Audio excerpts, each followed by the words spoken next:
who special ed was, they probably won't know. So, you know what I'm saying? So my thing is to try to bridge some type of gap between that you know, the old era and the newbies. You know, just having them know that this current climate of music and hip hop in general is very vibrant because of the past that were laid. You know what I'm saying? And for those guys who didn't get to see the money that these guys are seeing now. I don't know if y'all saw the video recently, but Puffy is in the Babies video, and he was saying like how you guys are gonna make the money. This era is making the money now. You know what I'm saying? Like, yeah, and that's crazy. You still got older MCs out here touring for $2,500, $5,000 a night. You know what I'm saying? When really they were way more than that. Facts. You know what I'm saying? I mean, you still got your people like Hove and, you know, all your people really made their mark and, you know, kind of still doing their thing, getting up in age. But a lot have put the pen down or put the mic down and doing other things like a la Joe Budden, for instance. You know what I'm saying? Gilly. You know what I'm saying? These guys are not really spitting no more like that, but they're still relevant in the culture. You know what I'm saying? So my thing is just to try to get people to respect hip-hop more than just what they see on a commercial level, man. Because it's just crazy on how the program directors and the music execs have really like made this thing go another direction. They sold that whole idea, that whole facade of that bullshit. They sold that. They sold it, and money talks, man. At the end of the day, we can, all of us right here, right now, we can come up with a record, and if we have, I mean, I kind of found out the numbers, man. If we get, like, for instance, if we put out a record, and we have $30,000 per region for radio, we're good. Yeah, I know. You're on. About that, yeah.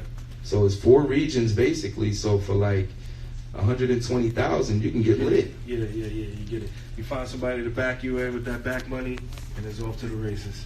If you want to be on that commercial level and really care about being, you know, on that level. Like Class and I were talking, you know, earlier on how the Baby.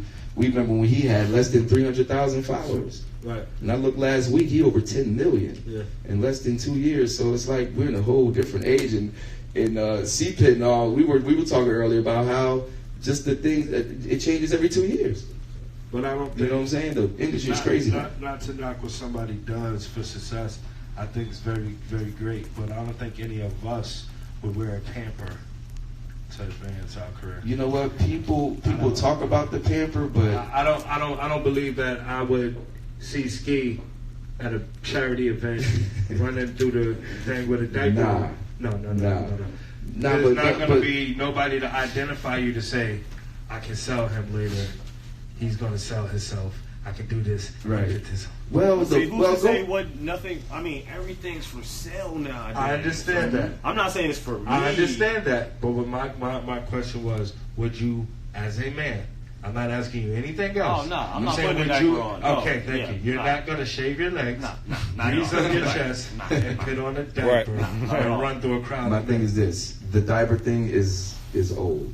If you're familiar with Parliament Funkadelic, it's old. So why is R. Kelly in jail? I mean, hey. I mean, as far as old as shit get brought back. Nah. But if you did it, you're held accountable. That's different. Right. That's breaking the law and throwing a pamphlet. But you're held accountable. So if he's held accountable for what he's done in the past, everybody should be too. Everybody should be too. I mean, to a degree, that's how society is, though. I mean, if you really look at it, like, everything happens so fast, it's like you're almost able to make things look like they never happened. R. Kelly did, but it was just like he made things go away when it was VHSs. And he should have made another closet. Because I forgot about it. When he made the closet, I was like, nah, he didn't do nothing. he couldn't get out the first one. He definitely was a genius. Yeah, he definitely was genius for the worst. But Kells got caught up for just being nasty at the end of the day.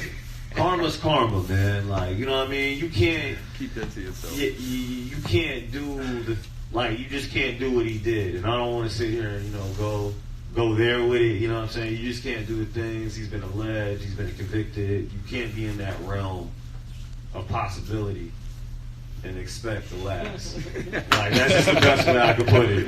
Like. That's just the best way I can put it. No doubt. Now, but going back to the pamper thing, though, there was an artist, musician in Parliament Funkadelic, and he wears the pamper. You know what I'm saying? So, but going back to the baby wearing it. Funkadelic, now, you talk about Parliament Funkadelic, George Clinton. Yeah, I forgot the guy's name, but this guy who rocked the pamper. It's no big deal at the end of the day, honestly. I mean, just being here in America and just seeing how certain things are looked at, it's just different when you go overseas, you know? I mean, it's just different as far as the sexual climate goes and all that. I totally understand that. My thing was it with any one of us? Yeah, true. I wouldn't do it. No. But the thing with that is, it got more popular after the fact. I didn't hear a whole lot of people. I wasn't checking for it. It went viral. It wasn't on my list. No, I'm just saying it went viral, but it didn't go viral like it. You know what I'm saying? Because it didn't. I didn't hear about that until like 6 months or so after the fact, and that happened at South by Southwest. So that happened a couple of times, but you know. Yeah, you know what I mean. But my thing is, he. I mean, people talked about it more after the fact as opposed to then. That's what I'm saying. Like, I don't think that. We'll put it this way: it was a big risk for him to do it. You know what I'm saying? But paid off. I'm glad things panned out for him. Paid off. You know, it might not work for everybody. Everybody can't do certain things like that, or do the colorful hair, the nose rings, and all this and all. I mean, tell us about some of the people you've seen come up. Some people I've seen come up. Wow, in the game. P. Wonder. P. Wonder? Yeah. Yeah, P. Wonder. I don't know if y'all remember Panama Black. That's my dude. He was one of the illest freestyle dudes I've ever seen in my life. Brandon D, Tico B. I seen a lot of people come up. Yo, Ski. And you too, man. Look, they got them accolades, y'all. Listen, this our new class was nice though. When I was filming, Piffradio last year, I had Class on as a guest at the time. He's hosting now, doing his hosting one too. But I knew Class was. I said Class is nice, so I can't wait to go up here and see how this is gonna pan out.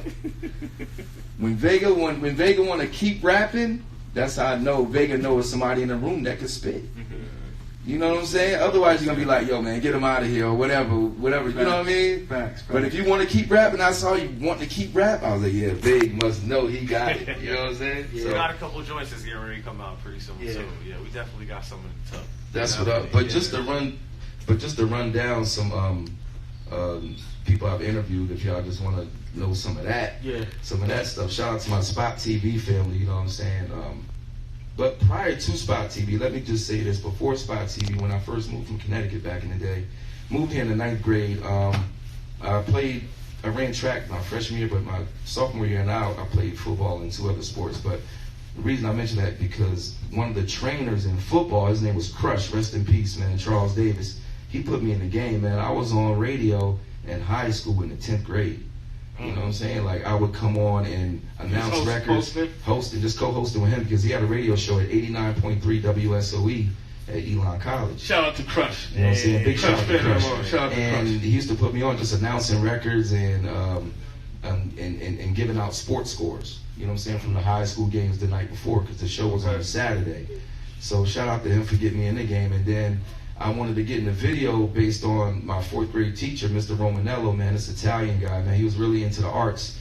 I saw like Annie on Broadway, Oklahoma, Guys and Dolls. You know what I'm saying? Like I saw these Broadway productions as a kid, man, and I always wanted to be in the arts some kind of way. And then we did something. I don't know if y'all heard of Sassoon jeans back in the day. It was some jeans called Sassoon. Vidal Sassoon. Right. So we did a skit called Baboon Jeans, and we just did video skits, man. And from then, man, I knew I wanted to do the visual stuff. Fast forward, the A&T, filming Jay-Z, developing Spot TV with Troy Jones.